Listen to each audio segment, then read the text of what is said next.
Dezenvolvimentu Aziatiku, Kompromete atau Prioridade ba Programa Igualdade Jeneru ba Asaun Pratika Iha Timor Leste. Representante ADB Timor Leste Michael Joseph, ba jornalista e Hotel Palm Spring, hateten, luta ba igualdade gênero, laos assunto nebe hadia iha kalang ida det. Mas bem nehanesang viagem ida, precisa tempo para bele hadia. No ADB, iha programa empoderamento econômico feito. Gender equality is not something that you can fix overnight. It's a journey.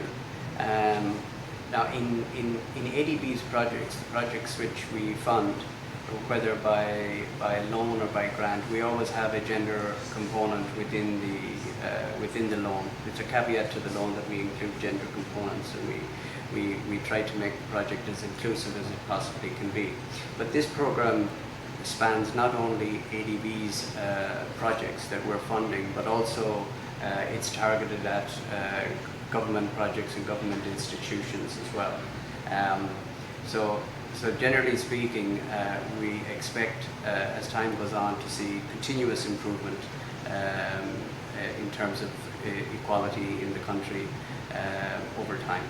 No Nemo Secretário de Estado Igualdade, Elvina Souza Carvalho, a tua apreciação sincera ao organizador Sira, o Banku Dezenvolvimentu Aziatiku, cria plataforma importante ne beha libur liderança feto Sira husi região tomak, onde faz experiência, hametin solidariedade no inspira ação coletiva ba igualdade gênero. Secretário de Estado da Igualdade a tua apreciação sincera mos ba Banku Dezenvolvimentu Aziatiku no dar parceiro-chave ba desenvolvimento, banini apoio contribuição significativa ba Timor Leste e desenvolvimento nacional. Emerenciana Pinto, STL News.